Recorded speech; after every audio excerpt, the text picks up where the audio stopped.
कि रिचार्ज वाला कंपनी के विषय में अपनी कविता के माध्यम से बताओ चाहता नहीं। हमार ठेस पहुँचाओ के उद्देश्य नहीं बाटे। कविता हो एक रौरा सब सुनी सब है और विचार करी सब है। वोडाफोन एयरटेल जियो के बढ़न बा कहानी। वोडाफोन एयरटेल जियो के बढ़न बा कहानी आ रिचार्ज के दाम बढ़ावे ले हरदम मनमानी।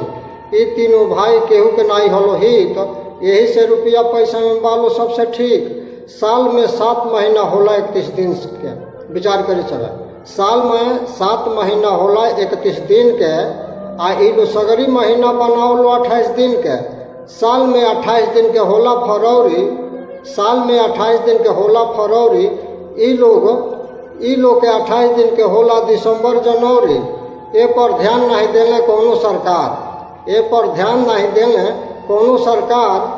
आ ढेर लोग कहेला कि इनका भइल बा कोनो करार, ढेर लोग कहेला इनका से भइल बा कोनो करार। लाइफ टाइम के सिम तू दिहल तो इनकमिंग कहे बंद कर दिहल, लाइफ टाइम के सिम तू दिहल तो इनकमिंग कहे बंद कर दिहल। फ्री में बतियावे के आदत पहले डलल, अपनी माया जाल में सबके तू फंसल। वैज्ञानिक लोग से ढेर बाटे, वैज्ञानिक लोग से ढेर बाटे ए लोग के ज्ञान।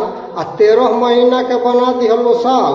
कूपन वाला रिचार्ज के समय भइल जूना, कूपन वाला रिचार्ज के समय भइल जूना।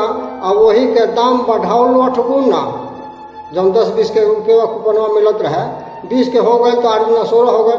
आ 30 रुपये वाला रहे तो 8 के 24 हो गए। ठीक, कूपन वाला रिचार्ज के समय भइल जूना आ वही के दाम बढ़ाओ 8 गुना। कुछ लोग करे ले फिजूल उपयोग आ वो लोग के धैले बा मोबाइल के रोग। ऐसा समय आयल नेट के जमाना, ऐसा समय आयल नेट के जमाना। आ नन्हका लड़का लड़की भैले मोबाइल के दीवाना। रिचार्ज के भरावत में ढीला होला चेट आ मोबाइल से बात होके फेस टू फेस। कहले अर्जुन ठाकुर हमरा कुछ नहीं सूझ है, कहले अर्जुन ठाकुर हमरा कुछ नहीं सूझ है।